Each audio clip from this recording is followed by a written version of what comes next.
Welcome students. आज हम करने जा रहे हैं फुटप्रिंट्स विदाउट फीट में से the making of a scientist. इस लेसन की समरी वो भी हम हिंदी में से करेंगे। शुरुआत में हम देखते हैं वर्ष के एक स्काउट ने वैज्ञानिक संसार को उत्साहित कर दिया। वह उसने 22 वर्ष की उम्र में किया था। यह था कोशिकाएं कैसे कार्य करती हैं। रिचर्ड एच एब्राइट और उसके कॉलेज के सहपाठी ने इसकी एक लेख द्वारा व्याख्या की थी।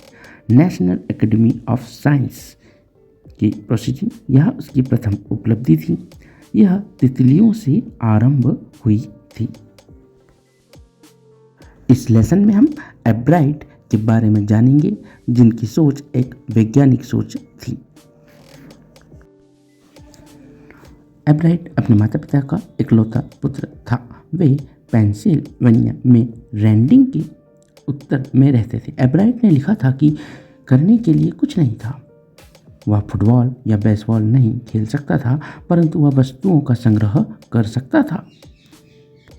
एब्राइट ने किंडरगार्टन में तितलियों को इकट्ठा करना आरंभ किया था। उसने चट्टानों, जीवाश्म और सिक्के भी इकट्ठे किए थे और उत्सुक खगोल शास्त्री भी बना था। वह उसकी माँ ने उसे उत्साहित किया।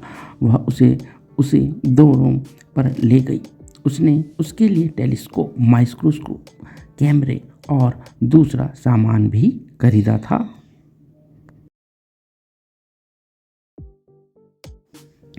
एब्राइट ने 15 वर्ष की आयु में एक वैज्ञानिक पत्रिका के लिए अपने लेख को बेचा।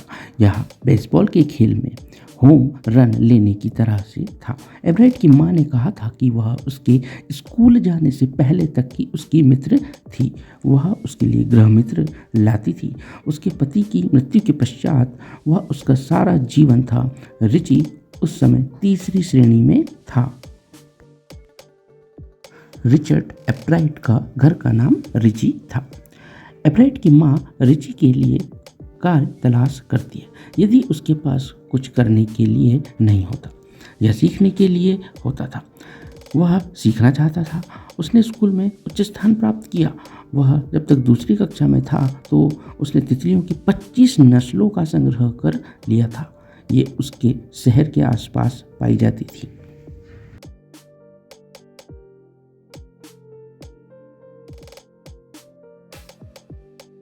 एब्राइट की माँ ने उसे बच्चों की एक पुस्तक दी। यह थी the travels of monarch x. इसने बताया था कि मोनार्क तितलियों केंद्रीय अमेरिका में कैसी चली जाती है। इसने एब्राइट के लिए विज्ञान की दुनिया को खोल दिया था। पुस्तक के अंत में पाठकों को तितलियों के प्रवास की पढ़ाई करने में सहायता करने के लिए कहा गया था। उन्हें खोज करने के लिए तितलियों को लेबुल द्वारा बांधने के लिए कहा गया था। यह टोरंटो विश्वविद्यालय कनाडा के डॉक्टर फ्रेडरिक ए आर्कहर्ट द्वारा किया जा रहा था। एब्राइट ने मोनार्क तितलियों को लेबल द्वारा बांधना आरंभ किया। जिसे बंधी हुई तितलियों मिले उसको डॉक्टर आर्ट के पास भेजने के लिए कहा गया था।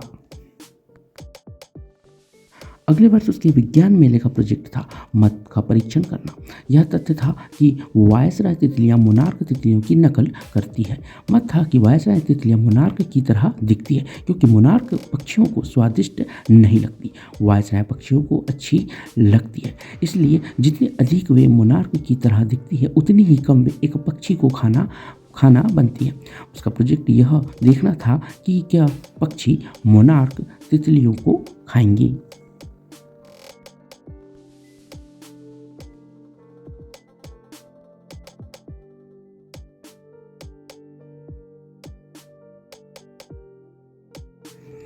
परीक्षण में उसने पाया कि टेलियर पक्षी साधारण पक्षी के खाने को नहीं खाएगा।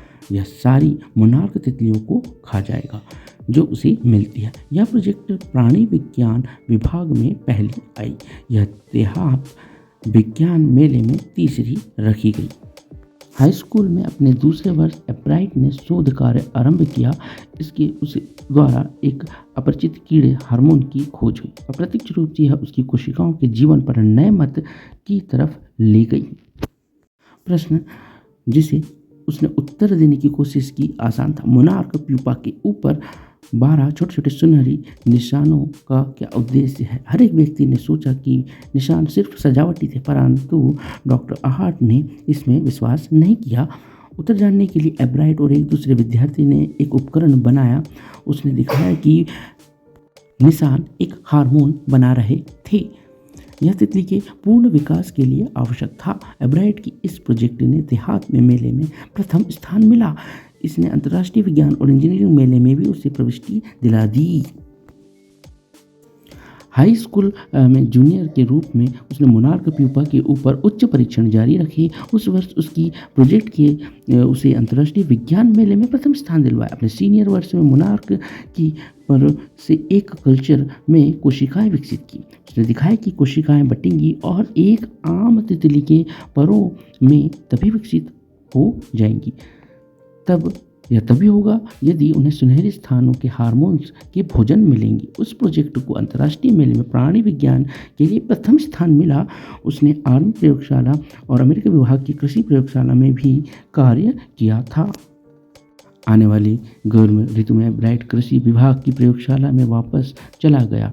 वहाँ पर उसने हार्मोन मत पर कार्य किया। अंत में वह हार्मोन की रासायनिक संरचना को पहचानने के योग्य हो गया। 1.5 वर्ष पश्चात एब्राइट को रासायनिक संरचना के एक्सरे देखते हुए कोशिका जीवन के बारे में अपने नए मत का विचार आया। उसने ऐसा रासायनिक संरचना के एक्सरे देखते हुए किया। फोटो द्वारा उसे जीव विज्ञान की पहेलियों में से एक पहेली के बारे में उत्तर मिल गया। यह था, एक कोशिका अपने डीएनए के ब्लूप्रिंट को कैसे पढ़ सकती है? एक कोशिका के केंद्र में डीएनए एक ऐसी वस्तु है जो वंश का नियंत्रण करती है। यह जीवन की ब्लूप्रिंट है।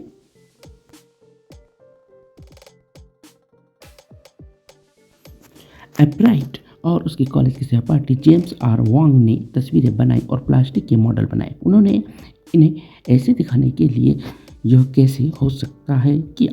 उन्होंने बाद में इस मत की व्याख्या करते हुए एक साथ एक शोध पत्र भी लिखा। आश्चर्य में रिचर्ड एब्राइट ने हार्वर्ड विश्वविद्यालय से उच्चतम ऑनर्स के साथ उपाधि प्राप्त की।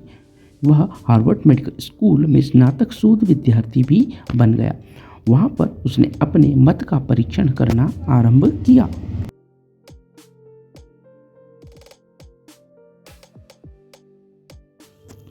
यदि वह मत सही ठहरता है तो यह जीवन की अवस्थाओं को समझने की तरफ एक बड़ा कदम होगा। यह नए विचारों की तरफ भी ले जाएगा। ये अलग प्रकार के कैंसर और दूसरी बीमारियों को रोकने के लिए नए होंगे। एब्राइट के दूसरे आमोद प्रमोद भी थे। वह एक चैंपियन वाद विवाद करता और वक्ता बना। वह एक अच्छा डोंगा नाविक और वह खेलों का ऑलराउंड आउटसोर्स व्यक्ति भी बन गया। वह प्रकृति और वैज्ञानिक प्रदर्शित वस्तुओं का विशेषज्ञ फोटोग्राफर भी है।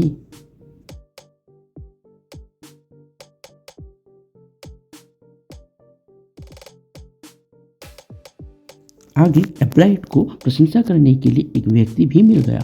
वह था उसका सामाजिक विज्ञान का अध्यापक रिचर्ड ए बेरर। एब्राइट ने उसके बारे में कहा कि उसने उसके मन को नए विचारों की तरफ खोल दिया। रिचर्ड ए बेरर ने भी एब्राइट की रुचियों के बारे में बहुत अच्छा बोला। उसकी विजय हुई क्योंकि वह उत्तम कार्य करना चाहता था। ये चीज़ें एक वैज्ञानिक के बनने में आवश्यक है।